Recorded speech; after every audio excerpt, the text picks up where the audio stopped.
बेळगावात पवित्र रमजान महिन्याच्या समाप्तीनंतर मुस्लिम बांधवांचा साजरा होणारा ईद उल फित्रचा सण आज शहरात मोठ्या उत्साहात आणि धार्मिक वातावरणात साजरा करण्यात आला। बेळगाव शहरातील अंजुमन ईदगाह मैदानावर शनिवारी सकाळी शेकडो मुस्लिम बांधवांनी एकत्र येत सामूहिक नमाज अदा केली। रमजान महिन्यात चालणाऱ्या उपवासानंतर येणाऱ्या या मिठी ईदच्या निमित्ताने आनंद, बंधुत्व आणि दानधर्माची भावना शहरभर दिसून आली। लहान मुलांपासून ज्येष्ठांपर्यंत सर्वांचा सहभाग विशेष लक्षवेधी ठरला। या प्रसंगी बेळगाव उत्तरचे आमदार आसिफ सेठ यांनी उपस्थित राहून मुस्लिम बांधवांना तसेच शहरवासियांना ईदच्या शुभेच्छा दिल्या। त्यांनी सर्वांच्या सुखशांतीसाठी प्रार्थना करत समाजात एकोपा आणि सौहार्द टिकवण्याचे आवाहन केले। सामूहिक नमाजानंतर मुस्लिम नागरिकांनी एकमेकांना गळा भेट देत ईद मुबारकच्या शुभेच्छा दिल्या। सगळ्यांना माझ्यातर्फे, माझ्या कुटुंबातर्फे, अंजुमन इस्लाम तर्फे, सगळे बेळगावचे नागरिकांच्या तर्फे सगळ्यांना रमजान ईदची फार फार शुभेच्छा। आम्ही रमजानचा पूर्ण महिना प्रार्थनामध्ये, रोजामध्ये, सखावत देण्यामध्ये आम्ही पूर्ण महिना पाडलेला आहे। आज रमजान ईद आहे, आम्ही सगळ्यांबरोबर खुशीने पाडत आहे। सगळे त्योहार आम्ही मिळून पाळले। दिवाळी होऊन दे, ईद होऊन दे, सगळे मिळून पाडले तर त्याचं एक टेस्ट वेगळं असतं। मी दिवाळीला आपल्या घरी येऊन फराळ खातो, आपल्याला मी माझ्या ईदला शेवयासाठी बोलवतो। आणि जेव्हा आम्ही सगळे मिळून राहतो, आमचा देश पुढे जाईल आणि पूर्ण देशमध्ये अमन, शांती, सगळे मिळून आमच्या देशला पुढे घेऊन जायचं आम्ही प्रार्थना करू। सगळ्यांना माझ्यातर्फे अनेकदा ईदेची फार शुभेच्छा आणि सगळे मिळून चांगल्या प्रमाणे मानवा।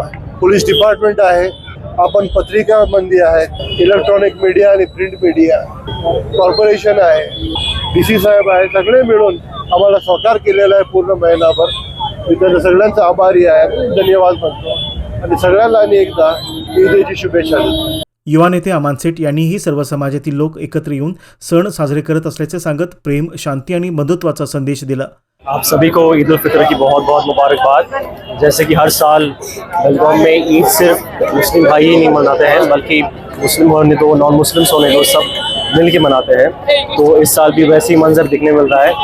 आप सभी मिल के एक साथ ईद मनाइए, एक साथ खुशियाँ फैलाइए और जो लोग तकलीफ में उनके लिए भी दुआ कीजिए, उनके लिए भी प्रार्थना कीजिए और ऐसे ही बेळगाव को एक अच्छा शहर बनाइए और आगे बढ़ते रहिए। या प्रसंगी माजी आमदार फिरोज सेठ, पोलीस आयुक्त भूषण बोरसे यांच्यासह विविध मान्यवर व समाज बांधव उपस्थित होते।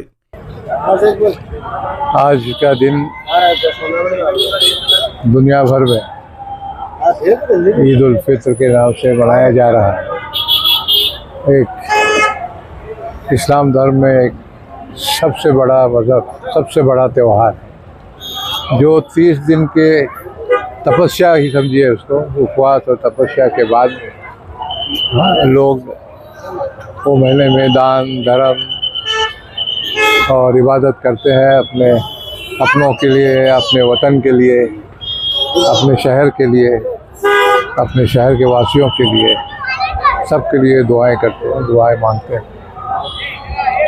और यही हमारे देश की परंपरा रही है, संस्कृति रही है कि हम हर जब मौका मिलता है तो अपने लिए मांगना भूल जाते हैं और अपनों के लिए मांगना याद रखते हैं। बेळगाव नगर के सभी वासियों को रमजान ईद की बहुत बहुत शुभकामनाएं। इस ईद से हम सुख, शांति और अमन का पैगाम सबको मिले, यही हमारी शुभकामना। ईदगाह मैदानाबरोबरच शहरातील विविध दर्ग्याला भेट देऊन मशिदीमध्ये मुस्लिम बांधवांनी विशेष नमाज अदा करत रमजान सण साजरा केला।